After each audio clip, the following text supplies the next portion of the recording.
নমস্কার বন্ধুরা, আজকের এই ভিডিওতে আপনাদের সুস্বাগত জানাচ্ছি। তো আমরা শ্রীমদ্ ভগবদ গীতার 2 নম্বর অধ্যায়ের শ্লোক নম্বর 26-এ আছি।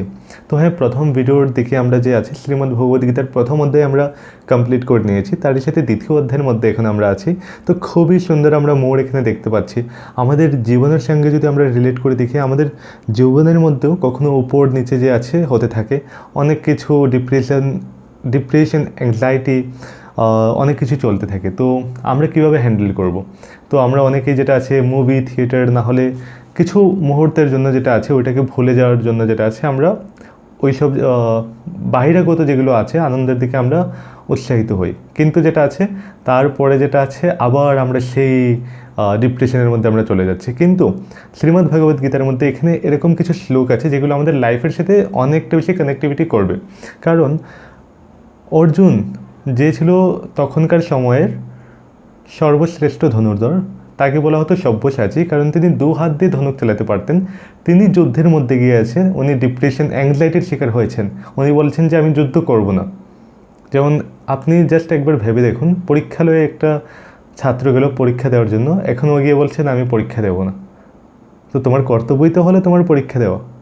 তো হ্যাঁ, অর্জুনের যেটা আছে এখানের মধ্যে মহাচ্ছন্ন হয়ে গেছে যে না, আমি করতে পারবো না।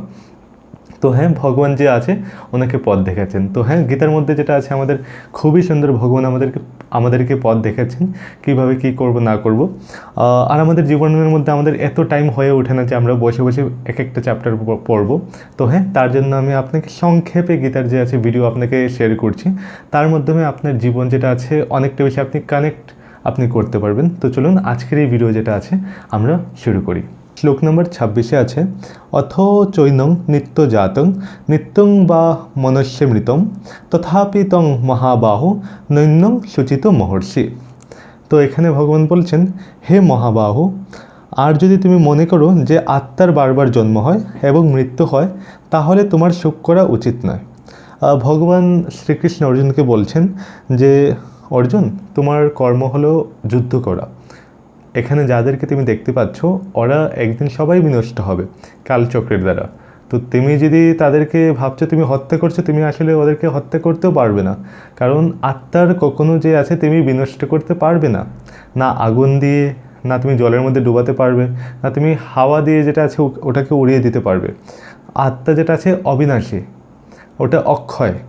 তো ভগবান শ্রীকৃষ্ণ অর্জুনকে ওটাই বলছেন, হে মহাবাহু, তুমি যদি মনে করো আত্মার যে বারবার জন্ম হয় এবং মৃত্যু হয়, তো এরকম যদি তুমি ভাবো, তো তোমার জন্য যেটা আছে এটা ভুল ধারণা আছে। তা তুমি একদম শোক করো না, কারণ ওরা যেটা আছে এখন এই শরীরে আছে, কিছুদিন পর যেটা আছে ওদের যখন এই শরীর বিনষ্ট হবে ওরা অন্য শরীরে চলে যাবে। তো আত্মাকে কখনো তুমি বিনষ্ট করতে পারবে না। হ্যাঁ, তো পরের শ্লোকে ভগবান কি বলছেন, শ্লোক নম্বর 27-এ, জাতস্য হি ধ্রুব মৃত্যু ধ্রুবং জন্ম মৃতস্য চ তস্মাৎ পরিহার্যর্তে নতং সূচিত মহর্ষি।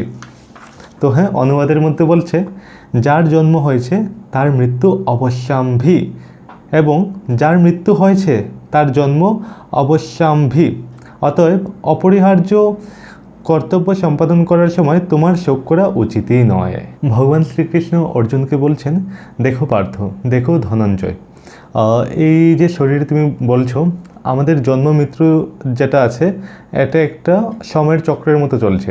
তো যে জন্ম নিয়েছে তার একদিন মৃত্যু হবে, আর যার মৃত্যু হয়েছে তার একদিন জন্ম হবেই। তো এটা যেটা আছে জন্ম মৃত্যু অবারম্ভ যেটা আছে এরকম চলেই যাচ্ছে, যেটা আছে অনেক কাল থেকে।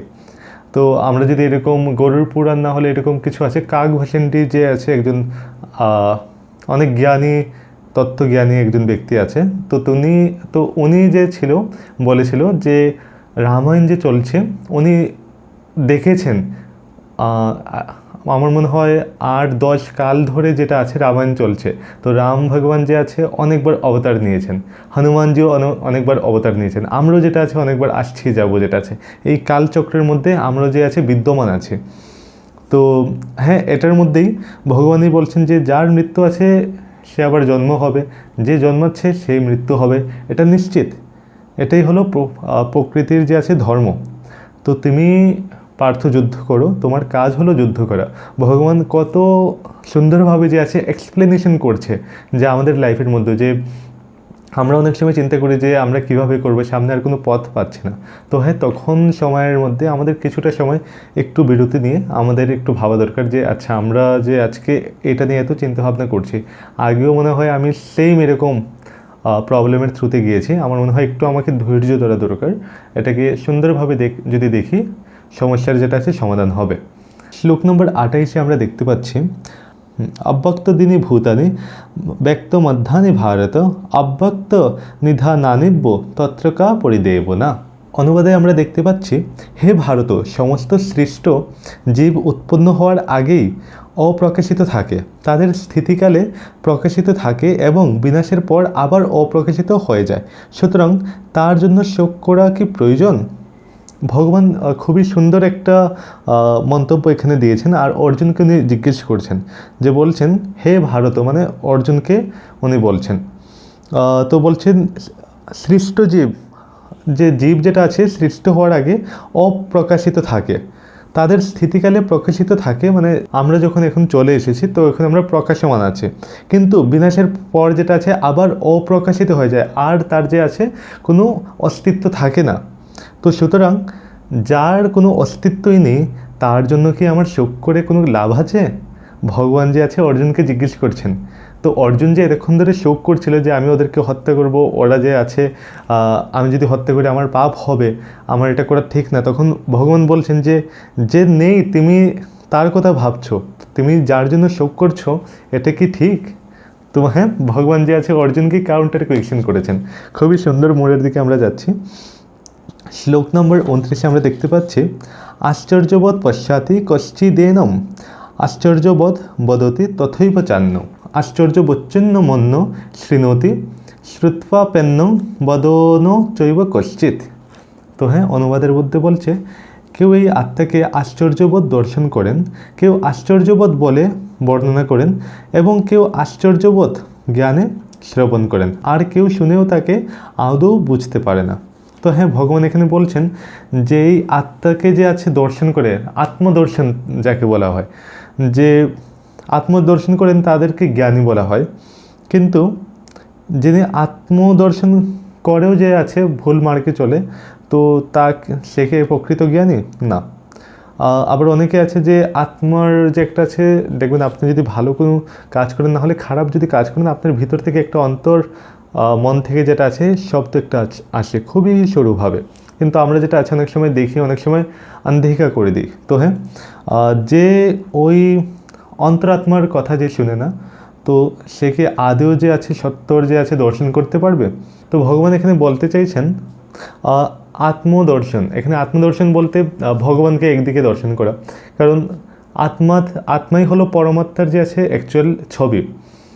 আমরা হলো পরমাত্মারই অংশ, হলো আত্মা। তো যে আত্মদর্শন করে নেবে ও ভগবানকে দর্শন করে নেবেন, আর যে ভগবানকে দর্শন করে নেবেন ওনার মধ্যে যে আছে কখনো ভুল বিভ্রান্তি যে আছে আসতে পারে না। তো ভগবান যে আছে এই শ্লোকের মধ্যে এটাই বোঝাতে চেয়েছেন।